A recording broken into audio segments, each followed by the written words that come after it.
हाँ, बकवास पर आपको खुश आमदीद। महरूम ड्रामे की अगली किस्त में आप देखेंगे कि ज़फ़र साहब ज़ाहिरा को इस तरह देखकर परेशान हो जाते हैं। वो एक बाप बनकर इसके बारे में सोचते हैं और एक कोशिश करते हैं कि शायद उमैर और इसके बीच की दूरियों को ख़त्म कर सकें।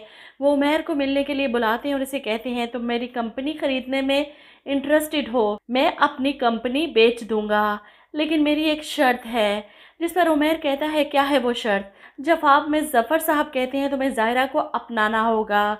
इनकी बात सुनकर तो उमैर तड़प ही जाता है, वो तो इस लायक ही नहीं कि मेरी बीवी कहलाई जा सके। जिस पर ज़फ़र साहब कहते हैं कि हो सकता है कि तुम्हें दिखाया ही वो गया हो जिसे देखकर तुम्हें ज़ाहिरा को घर से निकालना पड़ा।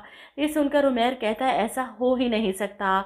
ज़ाहिरा की हरकतें ही ऐसी थीं कि इसे घर में रखा ही नहीं जा सकता था। इस पर ज़फ़र साहब कहते हैं कि अकेले में मेरी बात पर गौर करना, अगर ये गुत्थी सुलझ गई तो सब ठीक हो जाएगा।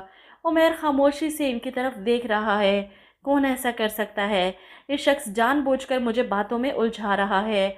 उमैर उठकर वहाँ से चला जाता है। ऐसे में घर पहुँचता है जहाँ पर ज़ोया इसके लिए टेबल सजाकर बैठी थी। अम्मी से ही कहती हैं, मर्द के दिल का रास्ता पेट से होकर गुजरता है। आज उमैर की पसंदीदा सारी डिशेस बनाई हैं मैंने, देखती हूँ कि वह कैसे मुझसे नाराज़ रह सकता है। वो उमैर का इंतज़ार कर रही है और उमैर इसे देखते ही गुस्से से मुंह फेर लेता है। भूख नहीं लगी मुझे, खाना नहीं खाना, खा कर आ रहा हूँ मैं। उमैर का इनकार सुनकर तो ज़ोया चीखना चिल्लाना शुरू कर देती है, पागलों की तरह चिल्लाती है।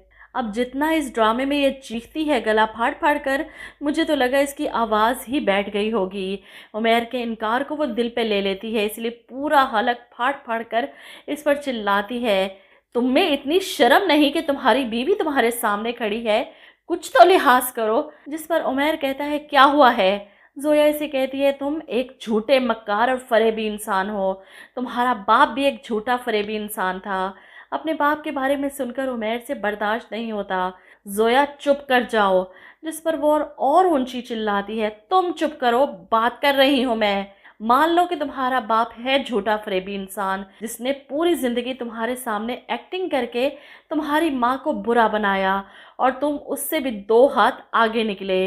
अब उमैर से मज़ीद कुछ बर्दाश्त नहीं हो रहा। वो ज़ोया को झंझोड़ देता है, ये सोचकर कि शायद इसमें कोई जिन आ गया है। जिस तरह वो चिल्ला रही थी, मुझे तो लगता है कुछ ऐसा ही हुआ होगा। वहीं दूसरी तरफ ज़ोया सारा गुस्सा अपने भैया मामू पर जाकर निकाल देती है। वो तो पहले ही परेशान बैठे हैं कि नसरीन अगर खुला लेने में कामयाब हो गई तो इतने सालों की मेहनत पर पानी फिर जाएगा। किसी तरह नसरीन को मनाना होगा। ऐसे में ज़ोया इनके पास आती है और कहती है, आप तो इंतहाई घटिया निकले।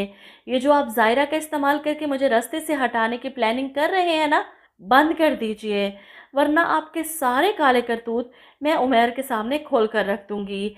ऐसे में उमैर भी ज़फ़र साहब की बातों के बारे में सोच रहा था। ज़ोया की शक्ल देखना नहीं चाहता, इसलिए कमरे से निकलकर बाहर पिछले लॉन में टहल रहा था। ऐसे में ज़ोया की आवाज़ फिर से इसके कान में पड़ती है, जो इसके बाप से बात कर रही थी, इसे इन्हें धमका रही थी। वो पिलर के पास खड़ा होकर इनकी बातें सुन रहा है। ऐसे में ज़ोया अपने भैया मामू से कहती है, बस एक बार ये खुला हो जाए, इसके बाद आप इस घर में झाड़ू देते नज़र ना आए तो मेरा नाम ज़ोया नहीं। आप अब तो ना बड़े मीर साहब हैं, ना ही इनकी कोई दूसरी बेटी, जिसकी ज़िंदगी बर्बाद करके आप फरिश्ता बन जाएंगे। मीर जाहिद हैरत और बेयकीनी से इस लड़की को देख रहे हैं। इनका तो दिल कर रहा होगा कि टेंटवा दबा दें इसका, लेकिन उमैर को क्या जवाब देंगे? ज़ोया की धमकियाँ इन्हें परेशान कर देती हैं। ऐसे में वो सोए हुए फिर से वही ख्वाब देखते हैं, किस तरह इन्होंने बड़े मीर साहब को चकमा देकर इनकी बेटी से निकाह किया, किस तरह नसरीन और ज़फ़र के बीच अलहदगी करवाई। ये ख्वाब देखकर वो हर बार डर कर उठ जाते हैं। इस बार भी डर कर उठते हैं तो उमैर, जो अपने बाप के सरहाने ही बैठा इन्हें देख रहा था, क्या सच में जो सब लोग मेरे बाप के बारे में कहते हैं वो सच है? ऐसे में मीर जायद डर कर उठते हैं, पसीने छूटे हुए हैं।